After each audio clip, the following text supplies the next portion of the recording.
Hello everybody, my name's Nicola and welcome back to my channel. This is the Frugal Cottage where we talk all things money to help you on your financial journey. And today's video is my final dividend income update for 2021. So don't forget to like and subscribe and let's get started. So yes, this video is later than I had intended. For those of you that don't know or haven't watched my videos before, I've been ill. I've had COVID for the last week and a half and I'm finally managing to look at a computer screen without it making me feel like I'm going to be sick.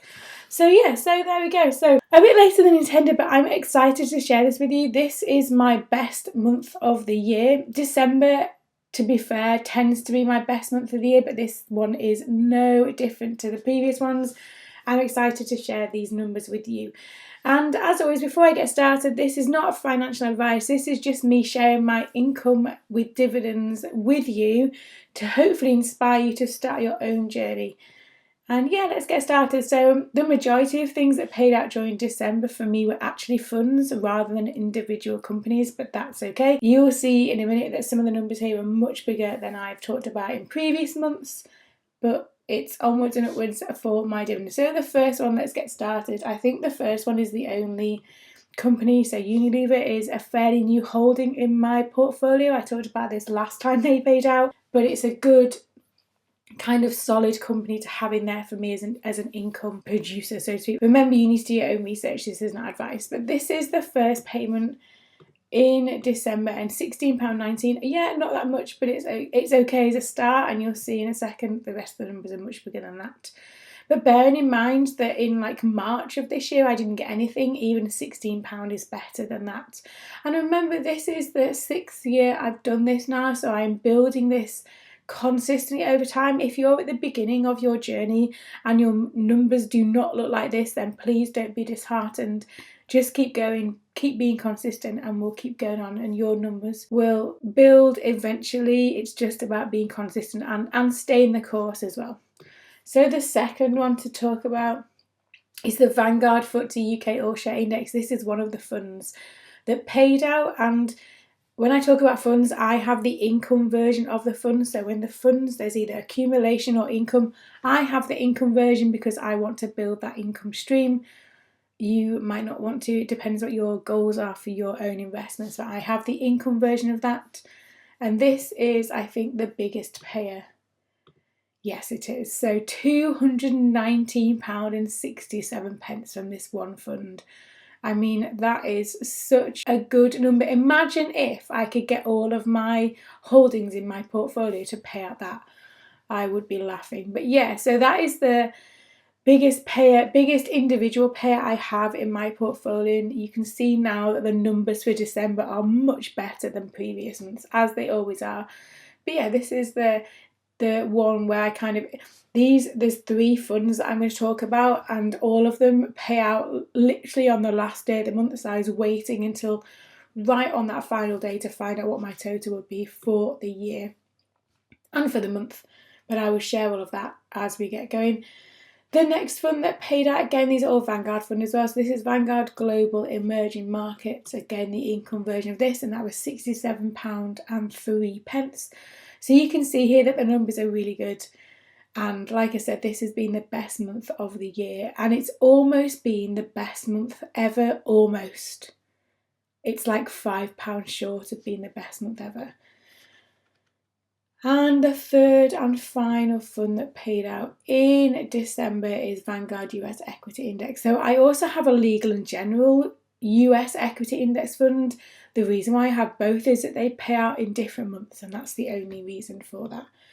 And they paid out £32.75. They are the 4 payments I got during December. And like I said, these 3 paid out on the last day of the month. I had to wait until all that time had passed to find out A, what this total was going to be, but B, what I'd got as over the whole year combined, which I will share with you. So the grand total for December 2021 is an amazing £335.64. So like I said, that is, if you've been watching my videos this year, you will know that that's been the best month by far. The previous kind of best month until this point was September, which is £257. This is obviously more than that, and I cannot wait to see, imagine what that number might be in like 5 years' time. It's such an exciting process to go through, and if you're thinking about you might want to start with your investing and creating that income, then just get started. Yes, you might make mistakes along the way. I'm not saying that I haven't, but you'll learn through the process, and then you might be sharing numbers like this as well. So that's the December. I'm then going to show you, because you know me and my graphs, I'm going to show you a graph that shows the whole year as a kind of a picture.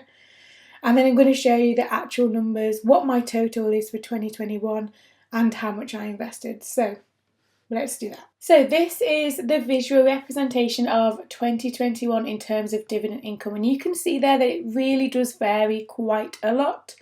And December's total is the biggest total. By far, I'm creeping towards that £400 mark per month. And when I first got my first dividend payment was £11 for the month, and where I've come from since then is just, it's so motivating, and I'm hoping that comes across in these videos. But yeah, so that's the overall kind of trend, and the overall trend I feel is going upwards. Obviously last year made that more difficult, but this year it's kind of bounced back slightly. Be interesting to see kind of what happens in 2022 and 2023 in terms of kind of the upwards trend, but I'm hoping that it stays the same. But that's the graph for my dividend income so far. And I'm going to share with you my other part of this spreadsheet, which shows you what I've got as a total, the monthly average, the weekly average, and the daily average, because I think that's an interesting to also track. So let's have a look at that. So the final thing to share is just a different part of my spreadsheet, which shows you, or shows me, the dividends earned per month and the invested cash. Now, I've shared this loads of times. I share this every month. So if I scroll down, so here you can see December, £335.64. I only managed to invest £400 in December, and that's because it's such an expensive month for us. And I knew that was going to be the case. And yes, I could dwell on the fact that it wasn't as much as I'd hoped, but it's still a good number, and yeah, we'll continue. So the total for 2021, I have received £1,428.54 in dividend income. That is the best total I have had yet, which is really exciting. Again, the upwards trend. And I've invested £7,100 into my ISA. The monthly average, so I've actually managed to get over that £100 mark as a monthly average. That was my first goal. I kind of got milestones to hit along the way. The next one, monthly wise, is £250 as an average, which I am obviously quite far off, but that's the next one. So every week I got £27.47 as an average, and every single day it works out at £3.91. And my next target for the daily average is £5 per day, which I'm hoping to hit in 2022, but we'll just have to see. So that is my December dividend income and then 2021 total for you. Let me know down in the comments below, have you had any dividends during December? What did your total add up to for the whole of 2021? As always, thank you for watching.